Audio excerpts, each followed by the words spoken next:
Nako!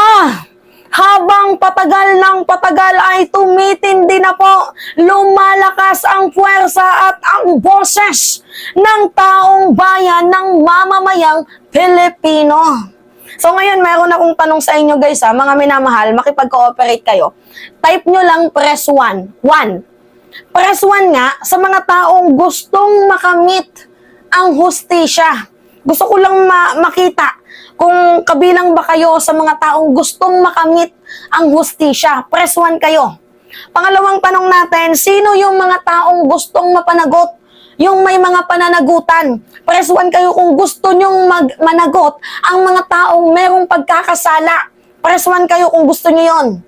Pangatlong tanong ko, press 1 din kung gusto nyo bang malaman ang katotohanan.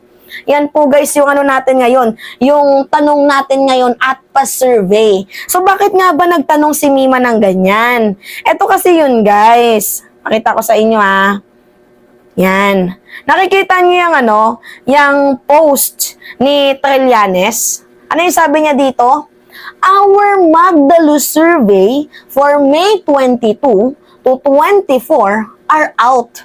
On the question, ano ang pananaw mo sa nalalapit na pag-aresto ng ICC kay Duterte? So, ang nagsabi dito guys, ang sabi dito, 27% na lang ang mga hindi sang-ayon.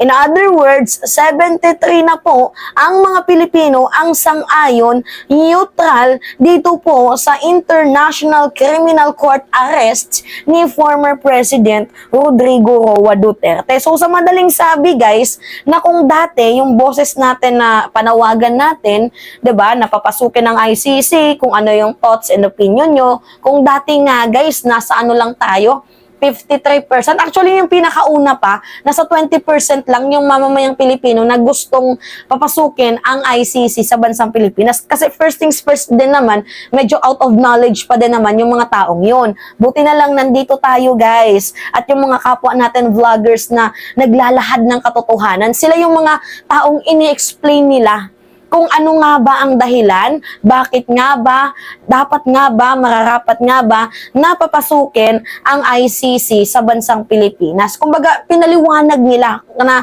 kung bakit nararapat napapasukin ang ICC sa bansang Pilipinas. And maganda naman ang naging outcome guys, kasi tingnan nyo, 73% na po ng mga Pilipino yung sang-ayon at neutral. So, ulitin ko, sang-ayon at neutral, bali pinaghalo. Sang-ayon at neutral dito po sa ICC ni former President Rodrigo Roa Duterte. So, syempre guys, merong evidence yan na mga mga hawak, mga dokumento. Kasi 'di ba noon kung yung ICC parang dinidemolish lang ni former President Rodrigo Roa Duterte, kumbaga dinidemonize niya yung ICC, hindi niya pinagtutuunan ng pansin, 'di ba? Kung noon. Pero ngayon nga po guys, ito na yung nangyari. Binabalikan na siya. And syempre, yung mga mga informant, yung mga yung may mga information na yan, malawak po ang hawak nilang mga ebidensya. So ngayon nga po guys, anyway, ito baka may mag-comment sa inyo, Mima, bakit ka ba naniniwala dyan? Survey yan ni Trillanes. Alam ko may magko-comment ng ganyan. Uunahan ko na kayo. Wait lang. So, ganito kasi yan, guys.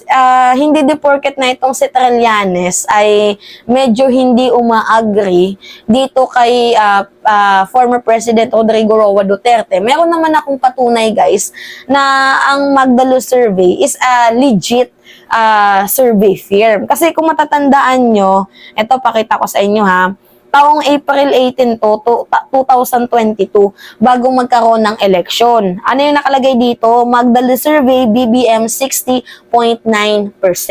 Tapos si Lenny, siya na din mismo nagsabi, kulelat pa rin si Lenny na 23.4%, which is, 'di ba, nagtugma guys. Kasi nung eleksyon, ang nanalo si PBBM at si Lenny is 23.4%. So yung Magdaluz guys, na survey firm ni Trillanes, although si Trillanes is against kay former President Rodrigo Roa Duterte, it seems na legit naman talaga. At saka kung makikita nyo guys, before pa na maglabas ng survey firm, itong si Trillanes, noong December guys, meron na din ng SWS.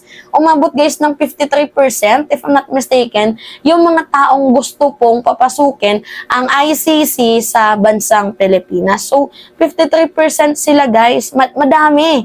Diba? Which is malapit na din kasi si Trillanes, pinaghalo niya yung neutral at yung mga gusto.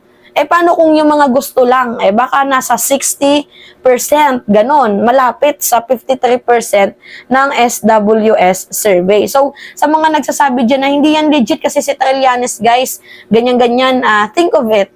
Kasi kung dito nga hindi siya naging bias, hindi siya naging bias dito sa survey niya kay President Marcos at kay former Vice President Leni Robredo. Hindi siya naging bias kahit pa makaleni itong si Trillanes. Anyway, move on na tayo kasi tapos na yung election. Nandito naman tayo sa sa punto na ipagtanggol ang nararapat, ipaglaban ang nararapat. So anyway, ito nga po guys, na kung sasabihin nyo na hindi legit, itong si Trillanes, mukhang nagkakamali kayo. Kasi nakikita nyo naman, 'di ba? Malapit sa katotohanan yung ginawa ni Trillanes sa survey firm kay President Marcos at kay former VP Leni noon. Actually, yung percentage ng boto ni PBBM, 63%, 'di ba? 63%.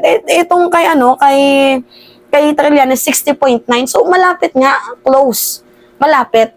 'Di ba? And ang tinutukoy dito na si PBBM ang mananalo, which is nagkatotoo nga. So, yung survey firm ni Trillanes ay para sa akin, totoo. So, sa panahon ngayon, konti na lang talaga guys yung mga tanga. Nasa ilan na lang yung mga tanga? 27% na lang yung mga bobo na hindi pa din sang-ayon sa ICC. 27% na lang sila guys, pakunti ng pakunti. So tayo guys, paparami tayo ng paparami. Basta lang natin, turuan lang natin, ipaliwanag lang natin kung bakit kailangan. Kasi you know what guys, syempre kailangan mapanagot dito yung may pananagutan. Syempre buhay ang kinuha 'Di ba? Hindi ko naman sa sinasabing buhay din ang kapalit, pero dapat managot ang merong pananagutan. So nung nakaraang taon din guys, ito yung balita nga Ito. 56% of Pinoy agree with ICC should probe Duterte drug war death. 'Di ba? Nung nakaraang taon, 56% hindi pa nagsisimula yung hakbang ng maisug. So, it seems na legit yung survey firm nga ni Trillanes. 'Di ba? So, yun guys, naku, pinangatog na naman ni Trillanes ang mga itlog ng kampo ni Digong. 'Di ba? Pinangatog niya kasi tingnan niyo nagpa-survey yung survey firm niya. Actually hindi ko naman sa sinasabing accurate to, pero siguro in 100% nasa 85% accurate na gusto na nga talaga ng Pilipino na papasukin ang ICC sa bansang Pilipinas. Kasi napaka-valid naman ng reason. Unang-una, yung injustices, yung AJK, yung mga abuses, human rights violation. So, 'di ba? May reason naman kung bakit kailangan papasukin ang International Criminal Court sa bansang Pilipinas. So, yun lamang po guys.